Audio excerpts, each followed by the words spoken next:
world's gone mad.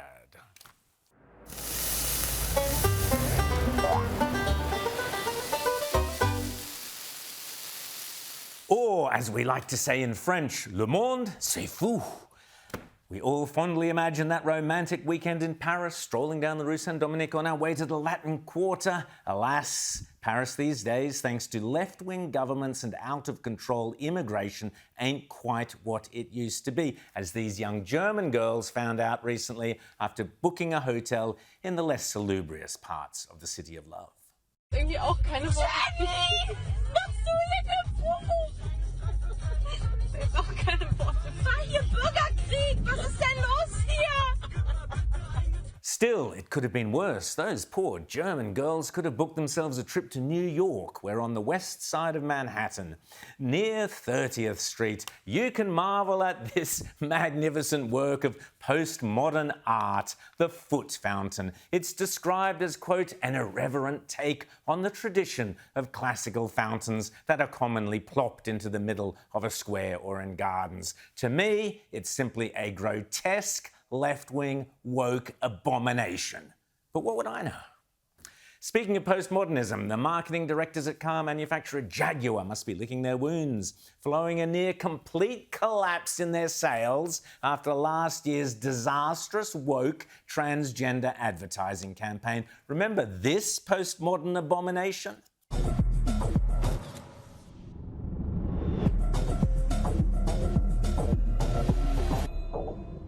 When that ridiculous ad came out late last year, I was one of many people to warn it would be a complete disaster. And it turns out my old advertising instincts were correct. That ad and Jaguar's woke EV approach saw Jaguar's European sales in April plunge by 97.5%, from 1,961 units to just 49 vehicles sold across all of Europe, marking a near-total collapse following its rebranding exercise. But if companies go broke when they go woke, is there a similar phenomenon when celebrities go woke? Does it equally have a 97.5% negative impact on their performances? In order to find out, I decided to conduct a little scientific experiment. Here is Beyonce pre-woke.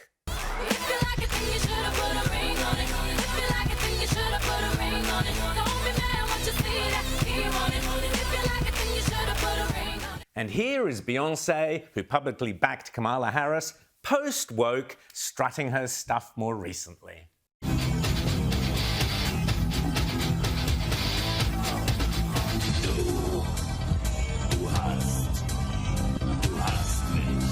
Oh dear, I'd say that's at least a 97.5% decline in celebrity appeal. And to think she used to be able to dance. But here, let's try another one to test my theory. Here's Latino heartthrob J Lo, back in the day.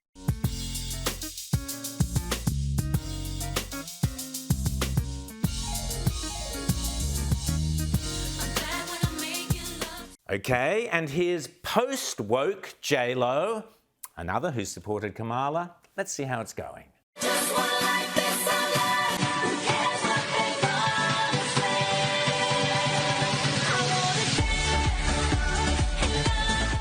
Oh dear, maybe not a 97.5% decline in celebrity appeal, but not far off it. But what is it that all this giving the finger to everybody is all about? This is what passes for imaginative, left-wing posturing, brave political posturing these days. Here's washed-out woke fat boy Slim at Glastonbury.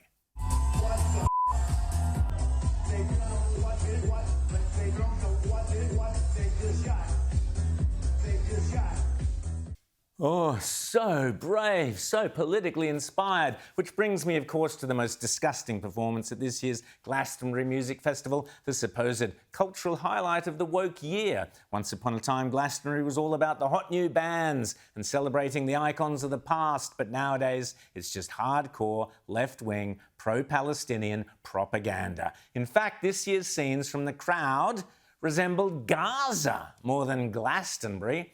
But the low point was the performance by the repugnant rap punk group Bob Vylan, who decided to use the stage and the fact they were being streamed live to millions of kids to call for the death of Jewish men and women defending their country, Israel, from rapists and terrorists. But have you heard this one, though? Death to the IDF! Death to the IDF! Death to the IDF! These creeps were unfortunately not alone, and several other acts chanted or displayed their own grotesque Jew hatred. The BBC have been shamed, the local police are investigating, and commentators are pointing out, and I agree, just how sick and disgustingly woke Britain has become. By the by, for all those people who are labelled conspiracy theorists and racists for suggesting that the UK is being invaded by immigrants, Mr. Villain also sings a charming little ditty called, quote, "I heard you want your country back, shut the F up," end of quote, a slogan he chants over and over again, presumably to get his point across. Mercifully, the Trump administration has stepped in and revoked the visa of these vile punk rappers who were due to tour the States later this year, and Bob Villain have been dropped from gigs and festivals they were due to perform at in Manchester, in France and in Germany.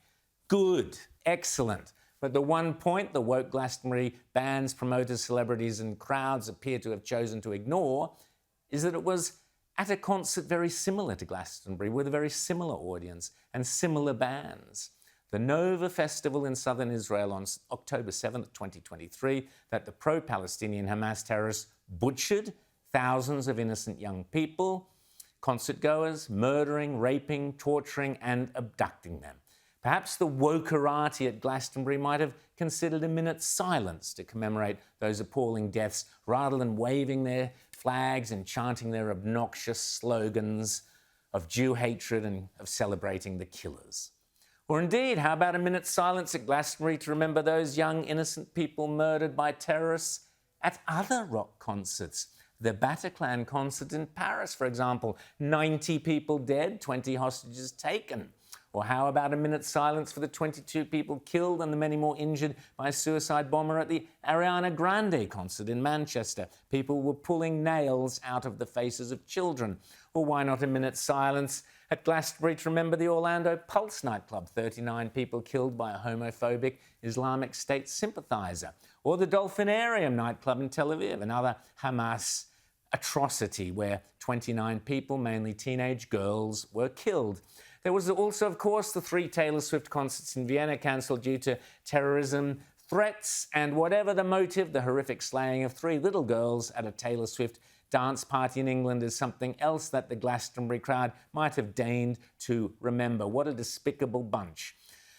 Worse, some of those young people at Glastonbury showed no remorse about the vile display of hatred and still refused to even condemn Hamas. I'm not going to stand here and condemn Hamas. I'm not going to do that. I'm going to stand here and condemn the IDF, the occupation, and the role of Western imperialism in that entire region. Fiona, hang on 1 second. It is sick. But then again, is it really all that surprising that gullible and impressionable young people have bought into this narrative when the media and academia and many parents have feted such role models such as this ridiculous woman? Today I am joining thousands of people in Budapest in Hungary who are defying Viktor Orbán's desperate attempt to ban the Pride March. Pride is both a protest but also a celebration of love and who we are. This is yet another fascist attack on human rights, but you cannot ban love.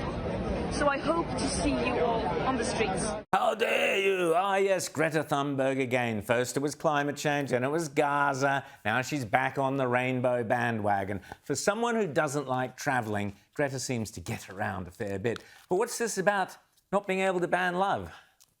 Not much love in these comments where Greta was cackling and yelling out F Germany and F Israel.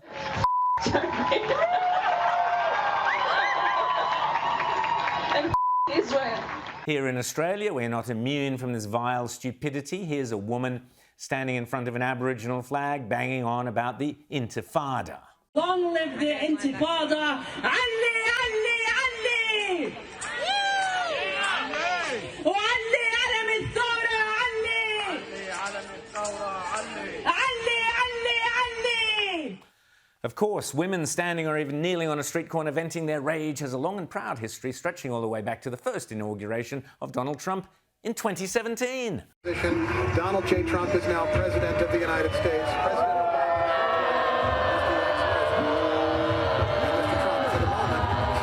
I do miss her, but these days lefty women are getting much smarter. Here's the latest plan for people to bring the Trump administration to a crashing halt.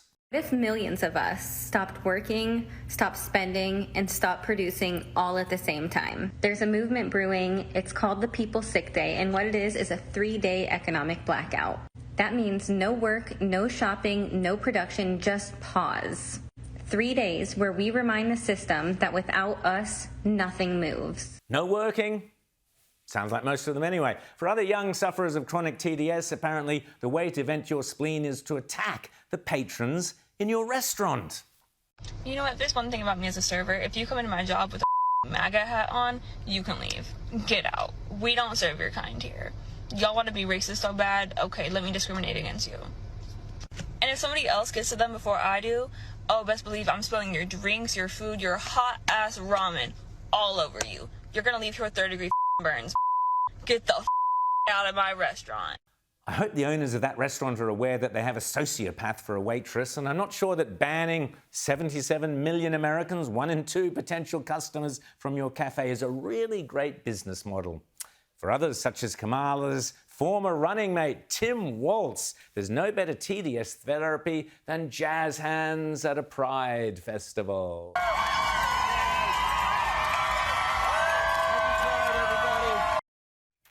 Still, it could have been worse. It could have been Joe Biden marching down the street in his somewhat robotic and discombobulated state. Here is a side-by-side visual comparison. On one side of your screen is a mindless, robotic, mechanical creature on automatic pilot, and on the other side of your screen is a device on display at a cybertech convention. Spot the difference. Yes, folks, he really was the President of the United States, and it truly was a world gone mad.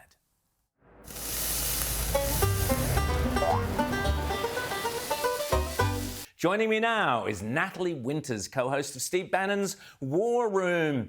Natalie, great to see you as always, and a big day. Congratulations, America's birthday, America's Independence Day. And on this very day, Donald Trump's big, beautiful bill finally passed by 218 to 214 votes following a 29-hour slog to the finish line. Here's the moment where it all happened. On this vote, the yeas are 218, the nays are 214.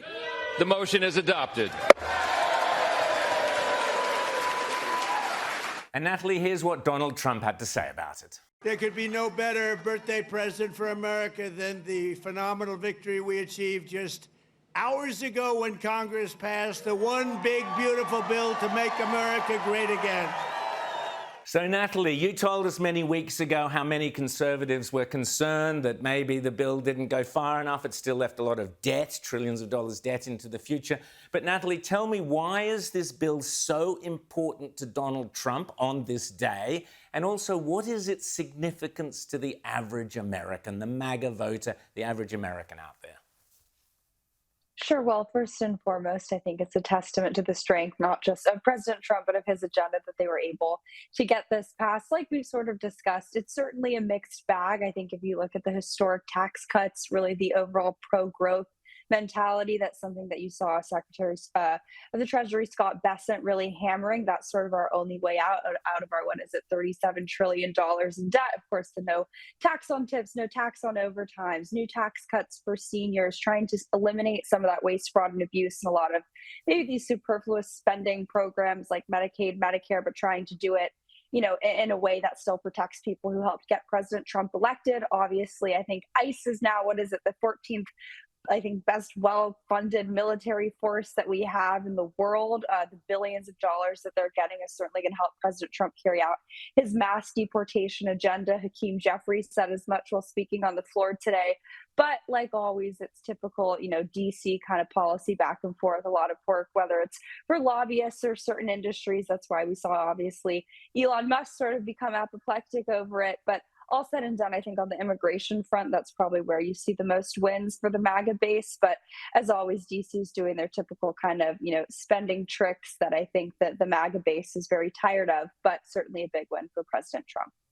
Absolutely. And ICE, of course, is the immigration patrol force. Now, this 60 Minutes win that Donald Trump has had is fascinating.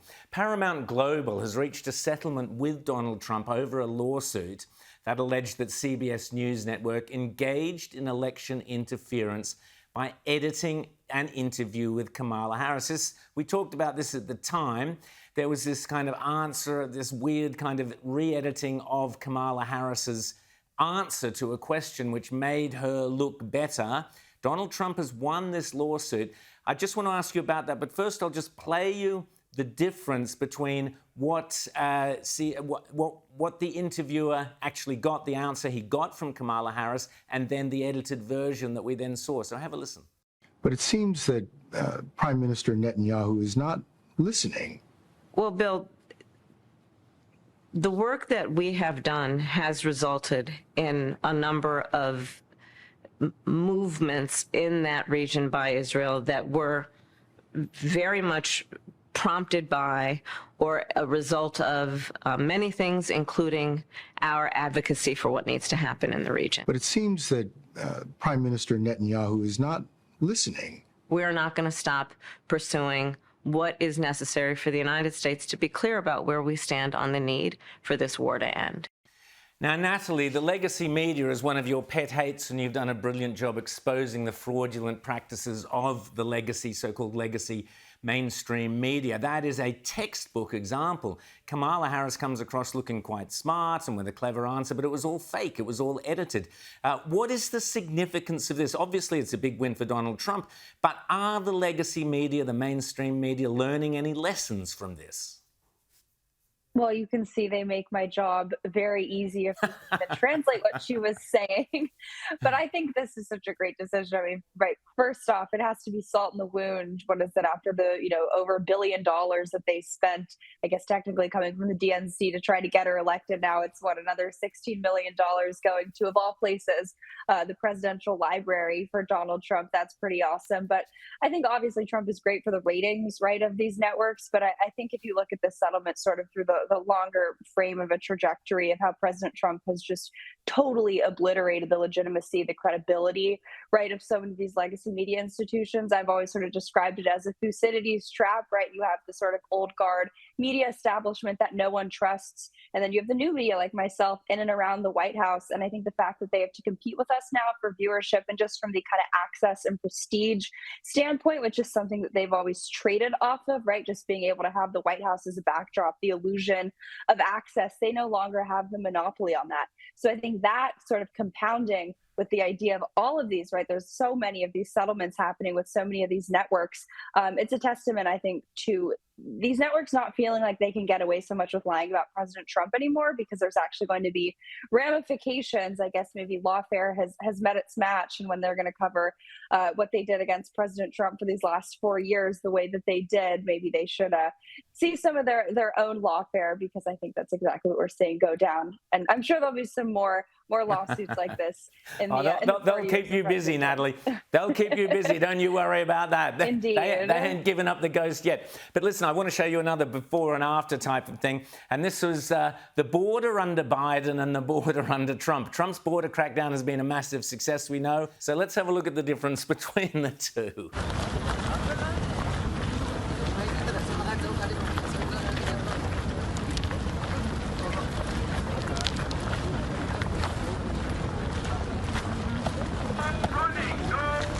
Natalie, it does not get any clearer than that. They were pouring over the border under Joe Biden, and you've got the big, beautiful wall there. That's it. The border is secure. This is really significant, isn't it?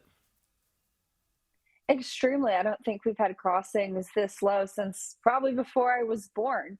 But look, it goes back to, I think, the core ideological differences, right? Joe Biden, whoever was running the country, they're globalists to their core. They don't believe in sovereignty. They don't believe in nation states. That's why they tried to outsource not just their decisions, whether it was on the pandemic front or any front, you name it, the WHO. So, of course, they're not going to believe in securing a border. And that's why it really was, I don't want to say easy, and undercut the accomplishments that the Trump administration has made on the border and the border security front. but it was just about enforcing the laws that were already on the books and not tying the hands of our wonderful, brave ICE and CBP officers. Now, we always call balls and strikes here. I think the deportation numbers need to be a lot higher, but overall, these just absolutely plummeting, like you said, to zero numbers in terms of border crossings. And again, it was, known terrorists, people who are coming from countries that were openly hostile to the United States. It was not just people seeking a better life, as we're told. This is a huge win, but those deportation numbers definitely need to skyrocket too. I guess we need an inverse relationship between the two in terms of trend lines, but I think the One Big Beautiful Bill is going to help that happen. And just very quickly before we go, another great victory for Donald Trump is Leah Thomas, the man identifying as a woman who took out a host of swimming titles at the University of Pennsylvania. He's going to be stripped of those titles after pressure from the Trump administration. What do you make of that, Natalie? There's this one line that, MSNBC and all our legacy media bettors love to use, is that people who voted for Trump didn't know what they were voting for. They didn't know what they were signing up for. He's so radical. No, this is exactly what we voted for. And I don't think it's just women. I think I speak for everyone when we say we don't want men cosplaying and LARPing as women, taking away the hard-earned and well-deserved titles of so many young girls who have all been around the White House saying as much and thanking President Trump for defending their right to compete fairly and freely. 100%. Well, happy Independence Day. Happy 4th of July. Natalie Winters there from Steve Bannon's War Room.